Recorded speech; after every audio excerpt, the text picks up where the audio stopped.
సువార్త ధ్వని సిలువ ధ్వని వినువారి హృదయాలలో విజయ ధ్వని.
యేసును నేను నమ్మెదను, యేసుని నేను చాటెదను, యేసులోనే నిలిచి ఉండేదను. ప్రభు యేసు కొరకే జీవించెదను.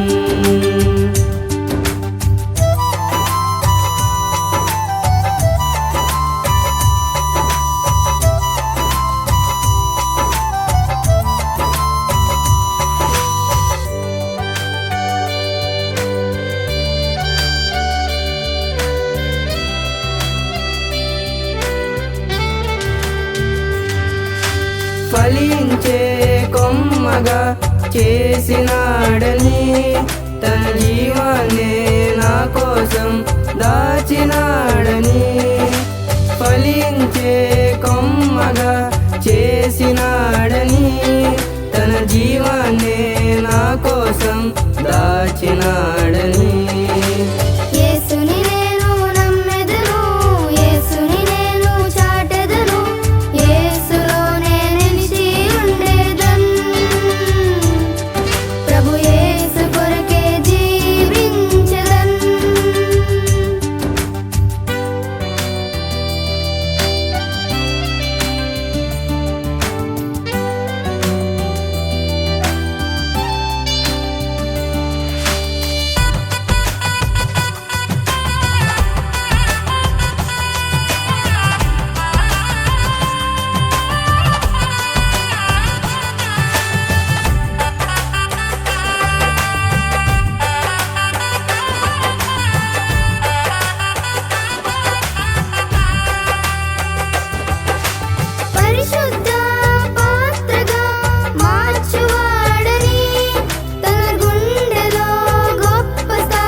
దుష్టుడు సందేహ పెడతానికి చూస్తున్నాడు, తండ్రి అయిన దేవుడు యేసుని గెలిపించటానికి చూస్తున్నాడు. దురాత్ముడు సందేహ పెట్టి ఓడించటానికి చూస్తున్నాడు, పరిశుద్ధాత్ముడు చెప్పండి గెలిపించటానికి చూస్తున్నాడు. ఇప్పుడేం చేయాలి? యేసయ్య ఏమి సందేహం, నీవు నిజంగా దేవుని కుమారుడవు అయితే అన్నాడు. మీరు చెప్పండి, యేసయ్య దేవుని కుమారుడా కాడా? ఖచ్చితంగా చెప్పాలి, యేసు దేవుని కుమారుడా కాడా? ఈ పూట చాలామంది సందేహపడుతున్నారు. కన్య మరి ఎలా గర్భము ధరిస్తుంది? సందేహం. పురుష సంపర్కము లేకుండా స్త్రీ గర్భం ఎలా వస్తుంది? సందేహం. ఇదంతా అక్రమ సంబంధం అంటున్నాడు కొంతమంది.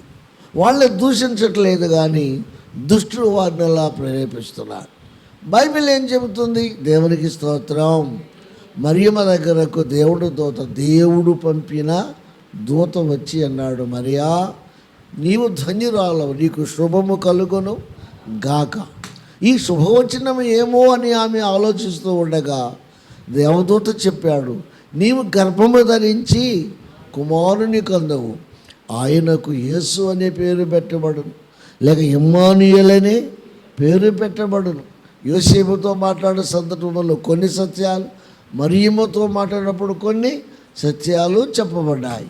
అప్పటికే ఇమ్మానుయేలు అంటే దేవుడు మనకి తోడమ్మా అని అంటే వెంటనే ఆమె సందేహపడక అది ఎలా సాధ్యమో తెలుసుకోవడానికి డైరెక్ట్గా అడిగారు, నేను పురుషుని ఎరుగని దానని ఇది ఎలాగూ జరుగును. మనకు కూడా సందేహము కలిగించినప్పుడు లేక కలిగినప్పుడు సందేహము వెంటే మనం ప్రయాణము చేయక సందేహమును అనుమానం పెనుభూతముగా మార్చుకొని మనం కంగారు పడక సందేహమునకు నివృత్తి కలిగించే ప్రయత్న సందేహం నుండి బయటపడేలాగా చేసే దేవుణ్ణి అడగొచ్చు. మరియమ్మ గారు ఎవరిని అడిగారు? దేవుని అడిగి దేవదూతని అడిగాడు. ఇది ఎలాగ it is possible to me, tell me. Science ప్రకారంగా ఏది చూసినా ఎలా జరుగుద్ది? ఏం చెబుతున్నావు నీవు? చెప్పు, గివ్ మీ ఆన్సర్. ఎలాగ జరుగుద్ది? గొప్ప. అందుకే మరియమ్మ తల్లి గారంటే నేను గౌకరు మరియమ్మ అంటూ నాకు ఇష్టం ఉండదు. గౌరవప్రదమైన విషయం.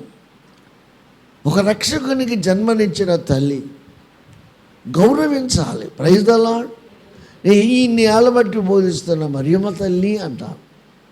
సహోదరి అని కూడా అన్నాను నేను. తల్లి అంటే నాకు తృప్తి.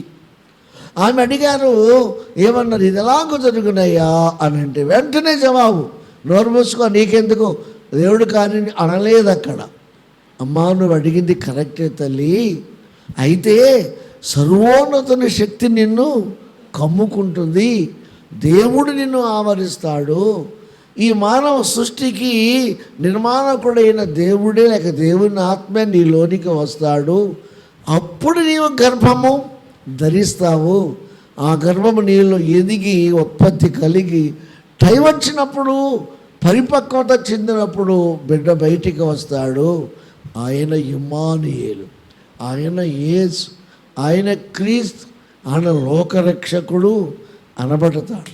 మానవ సంబంధమైన ఆదాము లైన్లో వస్తే రక్షణకు ఆయన సరిపోడు. దేవునికి స్తోత్రం.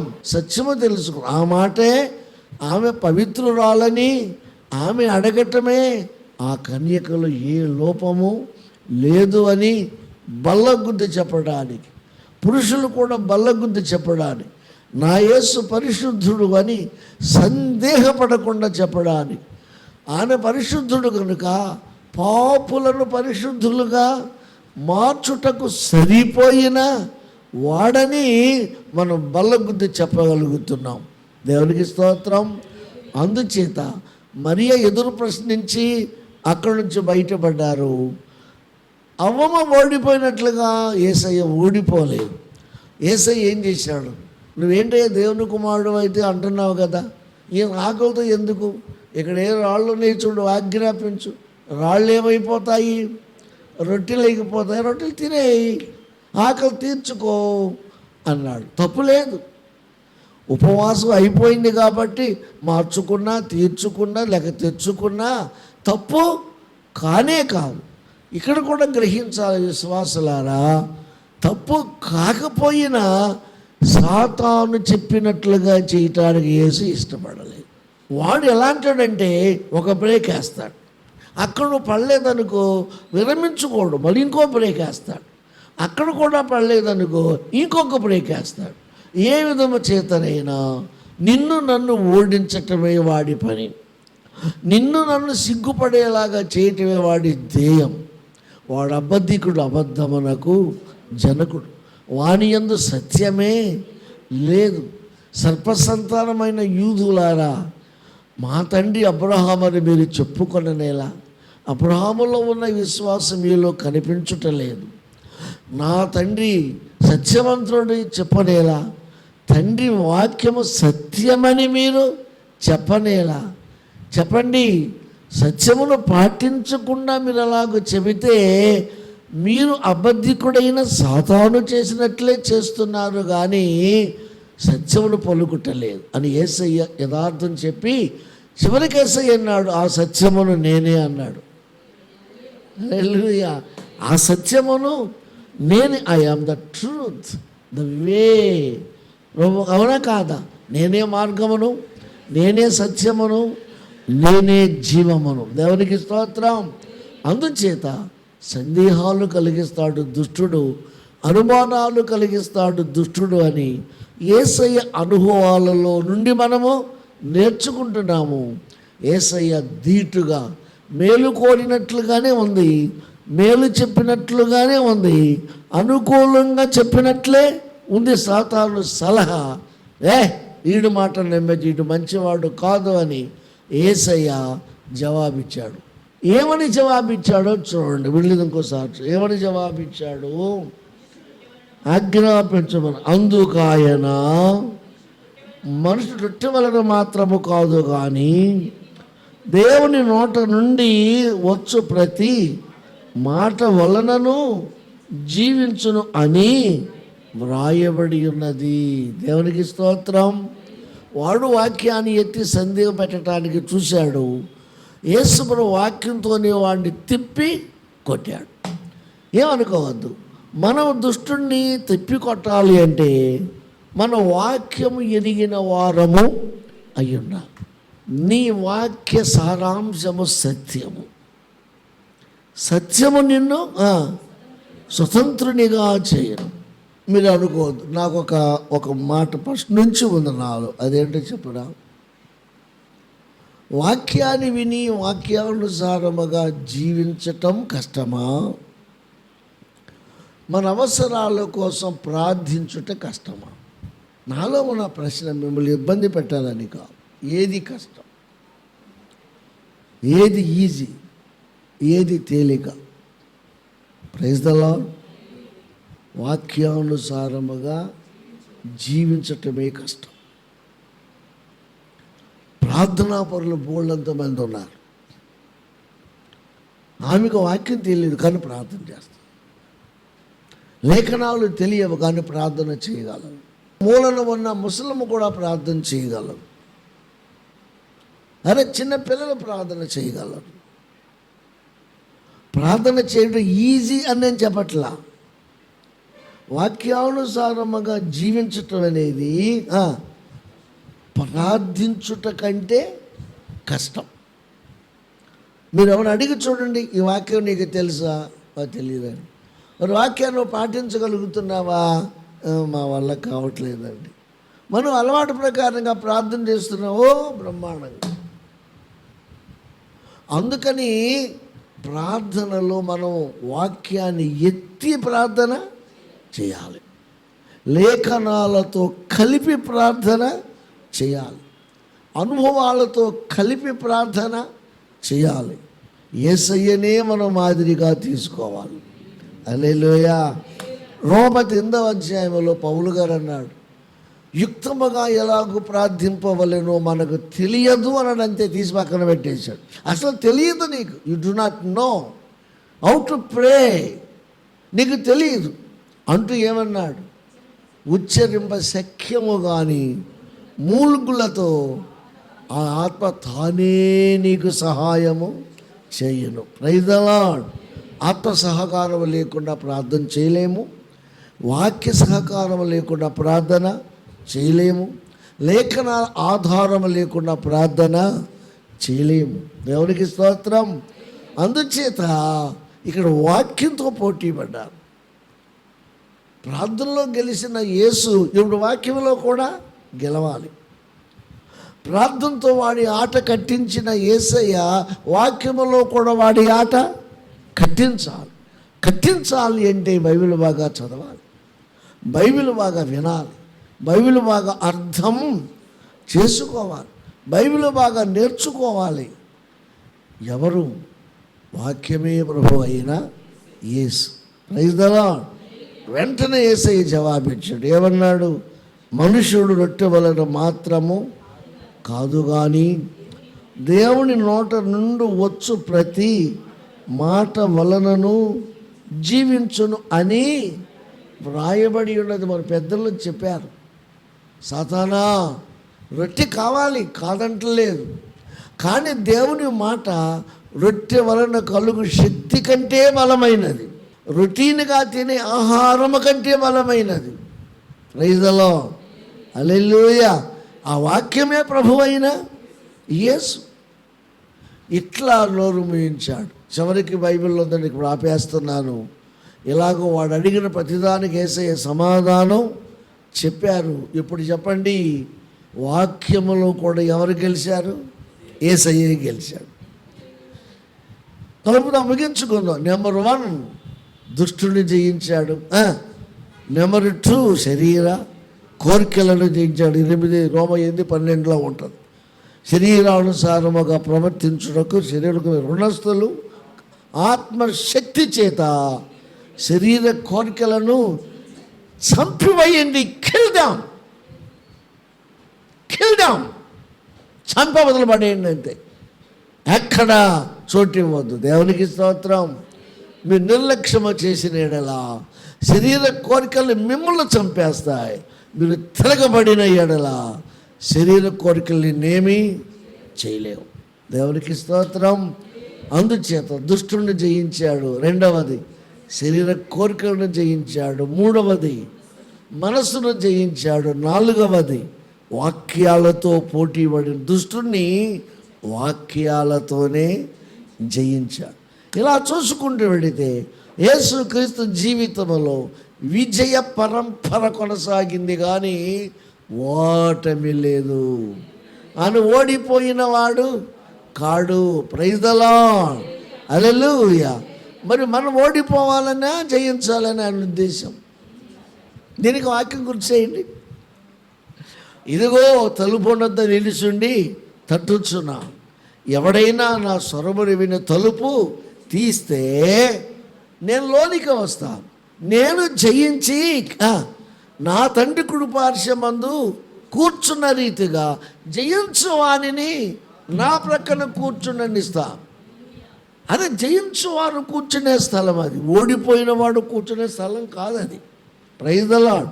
జయించుట మాత్రమే కాక అతడు నాతోనూ నేను అతనితోనూ కలిసి భోజనము చేస్తాం, షేర్ చేసుకుంటాం, అనుభవాలు పంచుకుంటాం. యేసయ్యను మనం అడగొచ్చు, యేసయ్య నువ్వు ఎలా చేయించావు? యేసయ్య చెబుతాడు ఇలా ఇలా ఇలా అని. Praise the Lord. అప్పుడు మనల్ని యేసయ్య అడగొచ్చు. 2-3-19-20-21 ప్రకారం నువ్వెలా, నువ్వు ఆర్ ఎ మ్యాన్, నువ్వెలా అంటే అయ్యా నేను మనిషినే కానీ నా వల్ల కాలేదు, ఏదైనా నా జీవితంలో విజయం అనేది ఉంటే నీ దగ్గర కాస్త నేను నేర్చుకున్నాను, నా యొద్ద నేర్చుకొనుడి, నా కాడి సులువు నా భారము తేలిక, నేను సాత్వికుడను దీన మనసు గలవాడను, నా యొద్ద నేర్చుకొనుడి. Praise the lord. అందుచేత ప్రతి దానికి మనం యేసయ్య దగ్గరికి వెళ్ళవలసింది. యేసు లేకుండా ఏమీ లేదు. యేసును పక్కన పెట్టదు. ఇటీవల మచిలీపట్నం సేవకుల మీటింగ్లో ఒక సవాల్ చేయవలసి వచ్చింది. కథలడ్డం పెట్టి కాలం గడిపేస్తున్నారు. ఒక ఆయన 7 పాయింట్లు చెప్పాడు. బిడ్డలారా, 7 పాయింట్లు ఒక్క పాయింట్ కూడా వేసే గురించి లేదు. దుష్టుడు ఆ రీతిగా మోసం చేస్తున్నాడు. కథలడ్డం పెట్టేసి కాలక్షేపం చేసేస్తున్నారు. అప్పుడు ఆ పెద్ద ఆయన నేనే వాళ్ళ ఆయనకు ఎన్నో ప్రసంగాలు చేశాము, కానీ ఒక యవనస్తుడు గంట వాక్యం చెప్పి వచ్చేసాడు. నేను నెక్స్ట్ ప్రసంగం చేయాలి. అసలు లేడు. ఆయన చుట్టూ పుట్టేసుకొచ్చాడు. మళ్ళీ బ్యాగ్ మోసేవాడు ఒకడు. 2 పాటలు పాడేసాడు, లోహాలు చెప్పేసాడు, డ్యాన్స్ చేయించేసాడు. ఊహడు లేడు. నేను రాగానే అడిగాను, నువ్వు గంట మాట్లాడు, నీ బోధలో ఒక్క ఏసై నీకు గుర్తు రాలేదా అని. ఏసై లేకుండా ఏమి చెప్పనన్నాడు దైవజనుడైన పౌలు. అవునా, నేను క్రీస్తుని ఎరుగకుందును కాదు, క్రీస్తును తప్ప దేనిని బోధింపకుందును. పాత నిబంధనలో ఉదాహరణలుగా తీసుకో, పాత నిబంధనలో వాటిని అనుభవాల కింద తీసుకో, కానీ యేసును మాత్రం మరచిపోవు. అంతంత మాత్రంగా జరుగుతున్న మచిలీపట్నం సేవకుల మీటింగు నెలకొకసారి నిర్ణయించుకున్నారు. నెలకొక బోధకుడు మనతో మాట్లాడాలి. మాట్లాడే బోధకుడు క్రీస్తుని గురించి మాట్లాడాలి. సిలువను గూర్చిన వార్త నశించుచున్న వారికి వెరీతను రక్షింపబడుచున్న మనకు దేవుని అని మాట్లాడుతూ ఉంటే ఫస్ట్ ఎవరికి ఇద్దామనుకుని మీటింగ్ వేశారు. ఫస్ట్ అవకాశం నాకే ఇచ్చారు. పురాతన కాలం మొదలుకొని శాశ్వత కాలం వరకు ఆయన ప్రత్యక్షంగా కూర్చుండెను. ఇశ్రాయేలుని యాలబోవుల మీలో నుండి వచ్చిన గంట ఎవరిస్తే మచిలీ పరిశుద్ధ బాబు గారు అబ్బాయి అన్నాడు, అమ్మో ఏమ వాక్యం, ఒక రోజంతా ఎవరించినా తనివి తీరదయ్యా. మీలాంటి దైవజనులు కావాలి. దేవునికి స్తోత్రం. మన క్రీస్తుని గురించి ప్రకటించాలి, క్రీస్తుని గురించి నేర్చుకోవాలి, క్రీస్తు వలె జీవించాలి అని అడుగులు వేస్తూ ముందుకు వెళ్ళాలి అన్నాడు పేతురు పత్రికలో. వింటున్న వారిలా అర్థం చేసుకోండి. కాలక్షేపం కోసం కాదు, ఒక ధ్వజము ఎత్తి దాంట్లో విజయం సాధించాలి. అట్టి కృపా దేవుడు మనందరికీ దయచేయును గాక.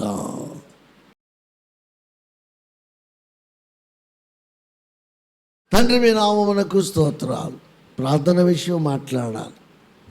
ఎవరిని మాదిరిగా తీసుకోవాలి, ఏ ప్రార్థన మాదిరిగా తీసుకోవాలి, ఎవరి దగ్గర మేము నేర్చుకో, ఎక్కడ ఎక్కడ ఎక్కడ ఎక్కడ ఎక్కడ మీరు ప్రేరేపించి మా గురువు మీరే కనుక, మా నాయకులు మీరే కనుక, కొత్త నిబంధనలు ఎవడు 40 రోజుల ఉపవాస ప్రార్థన చేయలా. మీరు చేసి అన్నిట్లో విజయము సాధించి మీరు అడుగులు వేసుకుంటూ వెళ్ళారు. మీ అడుగులు వేస్తూ వచ్చే వారమే కానీ ప్రభా మీకంటే గొప్పవారము మేము కాము కదా. కాబట్టి దుష్టుని ఎలా జయించాలి, శరీర కోరికలు ఎలా జయించాలి, తత్రపడుచున్న మోసం చేస్తున్న మనస్సుని ఎలా జయించాలి, వాక్యముతో పోటీ పడే వాడిని వాక్యముతోనే ఎలా జయించాలి, తుదకు మన ప్రార్థనలు ఎలా మేము విజయం సాధించాలన్న విషయాన్ని మీరు మాకు నేర్పించినందుకు స్తోత్రాలు. ఏదో అంతంత మాత్రం అన్నట్లు కాకుండా బలమైన ప్రార్థనా పరులు లేచున్నట్లుగా, లేఖనాలు గ్రహించిన వారు ముందుకు వచ్చినట్లుగా, వాక్యం హృదయం అనే పలక మీద రాసుకుని ఆ ప్రకారముగా జీవించున్నట్లుగా తగిన శక్తిని బిడ్డలకు మీరు దయచేయమని, దీవించమని, బలపరచుమని, ఈ మా ప్రార్థనకు జవాబు అనుగ్రహించమని, మీ చిత్తమైతే మరొక వారు నన్ను అనుగ్రహించమని, అన్ని నామముల కన్నా మిన్నని యేసయ్య నామమున అతి మిక్కిలి వినయముతో బ్రతిమలాడి వేడుకొనుచున్నాము తండ్రి. ఆమేన్, ఆమేన్. తండ్రి అనే దేవుని ప్రేమ, కుమారుడైన యేసుక్రీస్తు కృప, పరిశుద్ధాత్మని సన్నిధి, సహవాసం, సమాధానం ఇక్కడ ఉన్న మన బిడ్డలకు, లైవ్ల వాక్యాన్ని వినిన వారికి, ఇంకా రాను కాలం వినబోచున్న వారికి తోడై తోడై తోడై నడిపించునుగాక. ఆమేన్.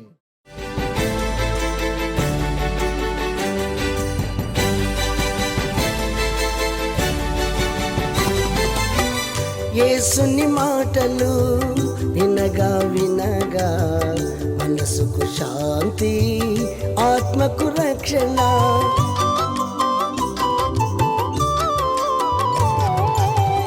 యేసుని మాటలు వినగా వినగా మనసుకు శాంతి, ఆత్మకు రక్షణ.